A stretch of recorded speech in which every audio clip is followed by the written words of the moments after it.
NFT.NYC has grown from a small gathering of people who are passionate about blockchain and NFTs to now an enormous thing in New York City. And with me are two people who've really been behind the founder of this. So Jody Rich, creator, founder of NFT.NYC. Well, you should take some credit because you've been with us since almost the beginning. Yes. When no one wanted to know us. Right? I do this amount of work compared to this enormous amount that you do. Well, one of our three values is, share with the broader community. Yeah. And we failed for the first 2 years, except with you because you showed up, helped us.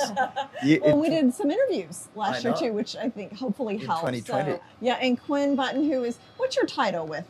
VP of Growth. VP of Growth. Yes. So just take me back. So 2018 was the first year, right? Well, 2018 was when I had spaghetti arrabbiata at Bar Pitti with Devin Finza, the CEO of OpenSea. Oh. And I said, Devin, no one knows what an NFT is. In fact, we said NFT or Nifty or token.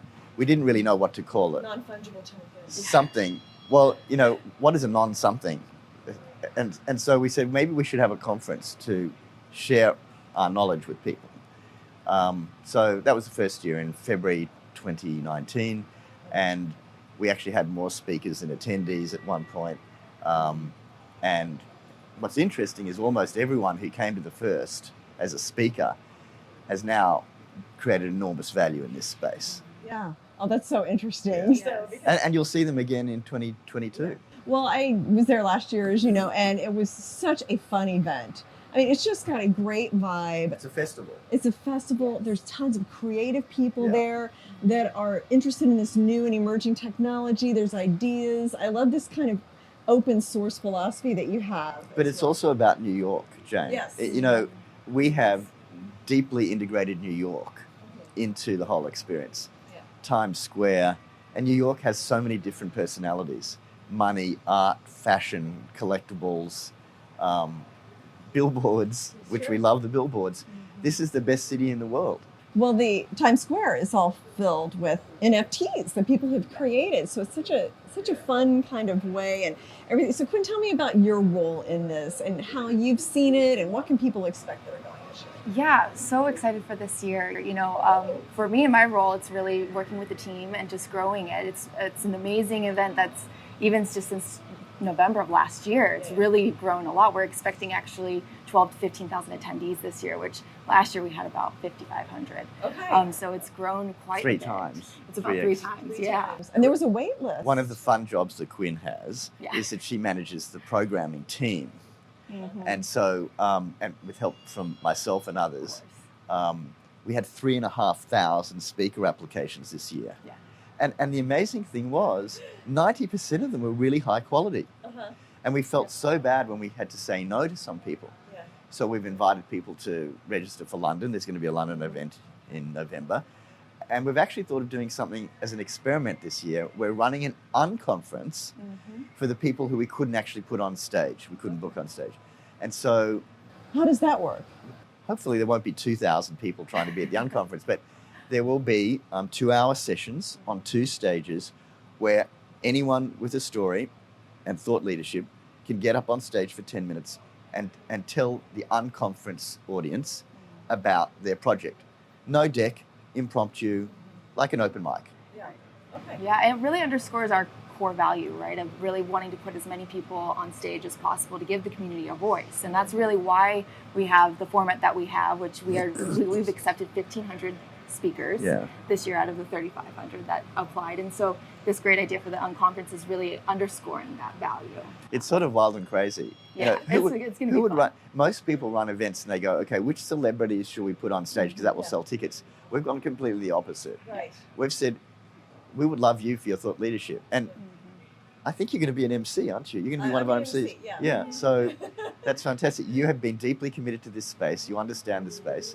You're exactly the sort of person that we would love to be part of what we're doing. Yeah, well, and it's such a new industry that I think it makes sense to make it really open to everybody till it matures. Some people find something else. There'll be people emerging as leaders of companies. But at this stage, it's fun to have all these ideas, and the group is fun. It is a fun. Well, it's a diverse group. It's diverse. It's all ages. There's a lot of creative people there, and it's a fun karma. That diversity has actually become the theme for this year.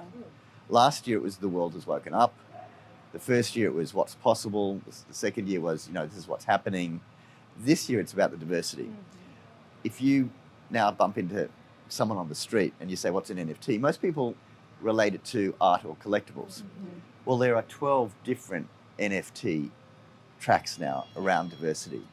And so we think it's our job now to show everyone that every NFT is not the same. Each NFT can have special properties. There are some amazing projects coming out. We have, very, very capable, smart people writing to us saying NFTs are going to disrupt these major industries. And I am seeing large enterprise customers setting up departments for NFTs in the same way we saw them setting up social media departments 10 years ago.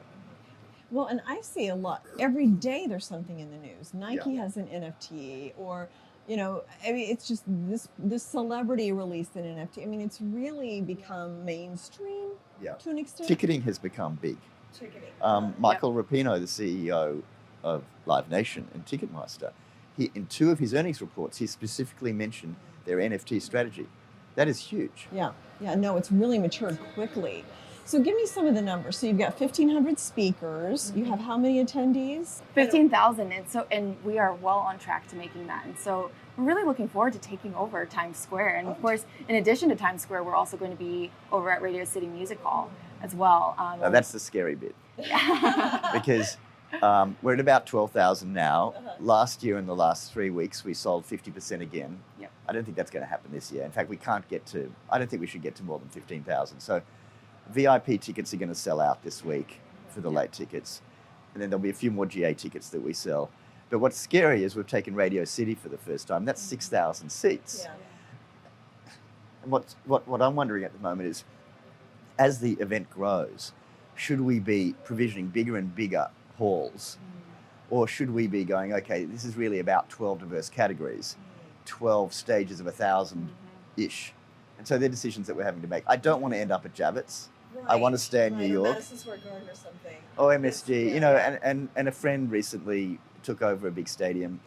And I'm not sure we want to do that. I think we wanted to feel that there are 12 different sectors, and each sector has its own personality with its own characters. I actually kind of like that idea too. And I feel like as long as they're all somewhat close together, they're all in the Times Square Midtown area, it makes sense. I mean, you can easily get from one to another. It'll be hot this year. It'll be hot because we've never done one in June.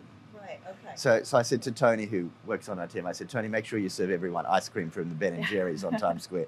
So there'll be free ice. If anyone's wondering why they should come, if anyone's wondering, and I know that there's free Ben & Jerry's. Okay, so June, 21st to the 23rd, correct? Yeah, the VIP and speaker dinner is the night before on the evening of the 20th. And then the event is 3 days, Tuesday the 21st to Thursday the 23rd of June. Now, for people who can't make it, will there be any way they can watch some of the speakers or some of the sessions? Generally not. Okay. We like to be in person. That is our brand. We're not a streaming event.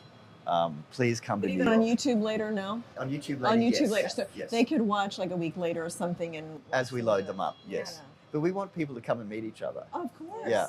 And be in New York. That's ideal. And be in New York. And be in New York. Yeah. And there's a lot of kind of extracurricular events associated with it. I remember I got invited to some art gallery things. There will be over 200 satellite events. We have some other really interesting celebrities. Can you talk about like some of the sessions and who will be there? Yes. Quinn will tell you about some of the sessions. Just a few people at Radio City. I was very interested to hear from Kimball Musk that he was doing something very interesting in NFTs. So we're going to be talking to Kimball.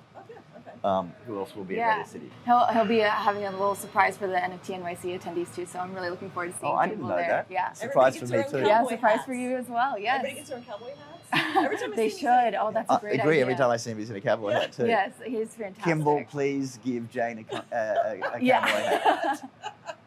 Exactly. We also have, we have Merck from Hypnosis. He is a fantastic CEO in the music industry. He's going to be talking about NFTs and music and the disruption that is coming forward that he's seeing from his perspective as an industry leader. He was quite a late application, and with the late applications, I normally say to people, sorry, we have a wait list of 2,000.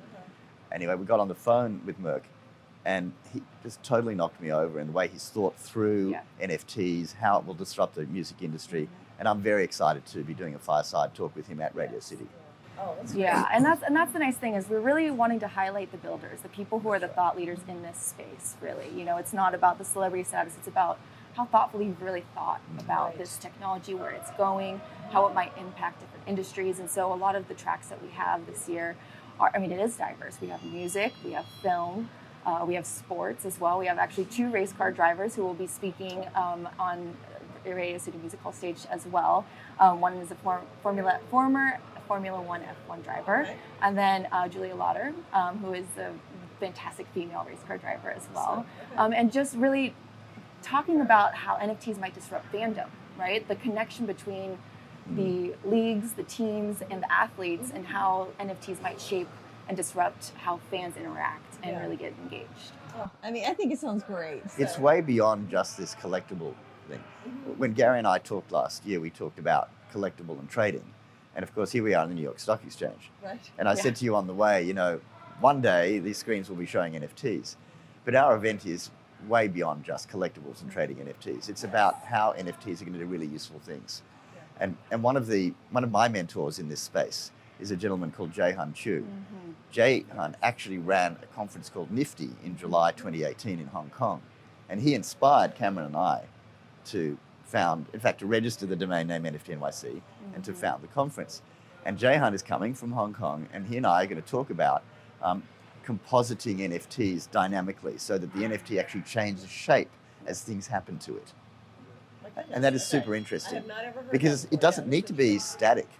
It's a digital asset. Just like websites change and other digital assets can morph and change with external inputs, so can a composited dynamic NFT. Well, and I love the technology that allows digitization of assets like real estate and things. I mean, people think of music and art, but some of that I think could really kind of change the whole economic wealth landscape globally. So that's another really interesting aspect of it. Really well said. Okay. Now, Any final you have a special guest coming too, don't you? Oh, you mean to? You are related to one of our youngest attendees. That's right. So my son is going to come, Max. and Max, and he's going to be helping out with you guys. Oh, we're can we so put him to work? excited. I think you should. We need help at Put check-in. him to work. Yeah. Okay. Whatever you Like, need. Sweeping the floor. will you say to Max, Yeah.